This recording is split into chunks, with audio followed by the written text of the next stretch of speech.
Menarik 10.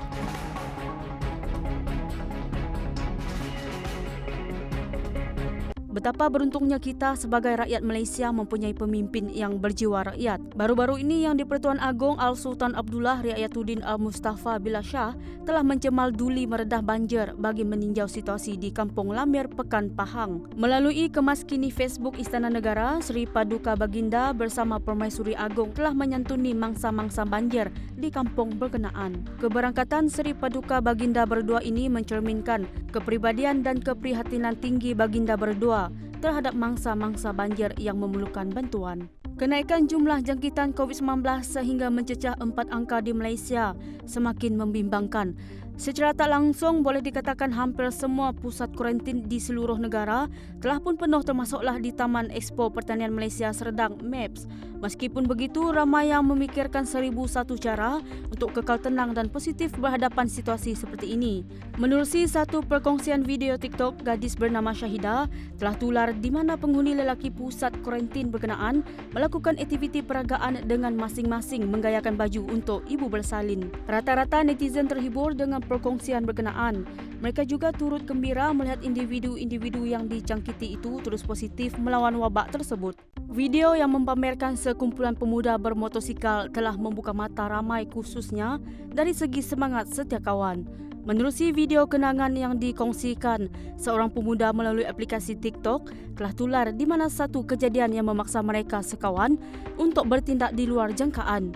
Sebuah motosikal yang dinaiki rakannya telah rosak di pertengahan jalan menuju ke Cameron Highland. Namun mereka telah bertindak untuk mengusung motosikal tersebut di atas motor yang lain. Di dalam video tersebut, masing-masing dilihat gigih meletakkan kenderaan berkenaan di atas sebuah motosikal yang lain untuk diusung ke bengkel berdekatan.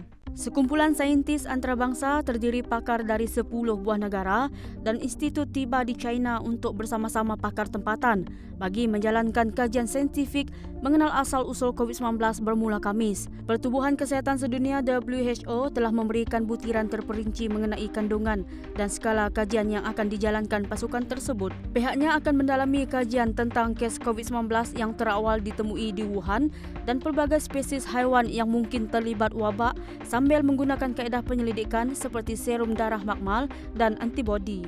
Kajian secara teliti oleh pasukan itu pada kali ini memerlukan masa lebih panjang. Selain saintis juga akan berkongsi hasil keperluan serta data, melaksanakan sumbang saran dan mengemukakan beberapa hipotesis penyelidikan. Jelas WHO lagi lawatan ke China ini tidak mempunyai kaitan dengan politik, sama seperti yang dimaklumkan Ketua Pengarah WHO sebelum ini. Pada musim pandemik COVID-19 yang melanda dunia telah merubah banyak perkara dalam kehidupan seseorang. Ramai yang mula menikmati kehidupan dengan sesi yang berbeza dan perlu menjaga jarak sosial untuk mengelakkan penularan. Seperti seorang wanita yang bernama Sheros dari Orange County, California, telah dikenali di platform media sosial TikTok dan Instagram dengan pembuat kostum aneh mengilhami dari filem Disney Princess Lady Gaga kostum dan banyak lagi. Dalam kiriman TikTok miliknya, dia mengirimkan sebuah video pembuatan gaun 12 kaki tersebut. Dari proses menjahit, mengukur, semuanya dilakukan sendiri dan proses pembikinan gaun tersebut mengambil masa selama 2 bulan. Salji menebal di Turki menunjukkan pemandangan penuh magical di Kapadosia sekaligus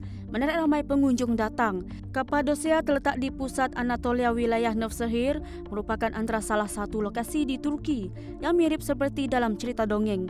Ia terkenal dengan kon gunung berapi yang unik seakan-akan cerobong cerita dongeng, lembah, kota bawah tanah, rumah-rumah yang dibina dengan batu termasuk gereja, chapel dan tempat pelindungan yang digunakan oleh orang-orang Kristian dahulu ketika melarikan diri dari kerajaan Rom. Untuk rekod, wilayah ini dipelihara sebagai tapak warisan dunia UNESCO. Pasukan mencari dan menyelamat dilaporkan sedang mengesan mangsa-mangsa yang dipercayai masih terperangkap di bawah runtuhan gempa bumi yang berlaku di Sulawesi Barat, Indonesia. Menurut Badan Meteorologi, Klimatologi dan Geofisika BMKG Indonesia, gempa bermagnitud 6.2 skala Richter itu berlaku pukul 1.28 pagi waktu Indonesia Barat, berpusat di 6 km timur laut Majene, Sulawesi Barat pada kedalaman 10 km. Menurut kenyataan Badan Pengurusan Bencana Daerah BNPD, Kuba Putan Majene dan Pulau Wali Mandar Berdasarkan data sementara yang diperoleh, 3 disahkan meninggal dunia, 24 cedera dan dikhawatiri mengorbankan lebih ramai mangsa. Ekoran lebih 60 rumah dan bangunan runtuh. Yusuf Abu Amira dilahirkan tanpa kaki dan hanya memiliki sebahagian lengan. Nyata hasrat mahu tawan sukan karate. Beliau yang juga graduan Sekolah Undang-Undang Palestin tidak pernah membiarkan kecacatan menghalang cita-citanya. Katanya beliau ingin mencabar dirinya dalam sukan karate dan berharap dapat bersaing di peringkat antarabangsa kelak. Raja Kerajaan Jordan Abdullah telah menerima suntikan vaksin COVID-19 di Amman pada Khamis. Ia dilaksanakan serta-merta selepas bermulanya kempen vaksinasi di negeri itu pada Rabu. Raja Abdullah dilaporkan menerima suntikan vaksin berkenaan bersama bapa saudaranya Putra Hassan dan saudaranya Putra Mahkota Jordan, Hussein, di sebuah klinik bertempat di Royal Hasmid Court. Untuk rekod, Jordan telah memulakan program vaksinasi COVID-19 pada Rabu dengan tujuan untuk menyuntik sekurang-kurangnya 1/4 daripada 10 juta populasi negara itu.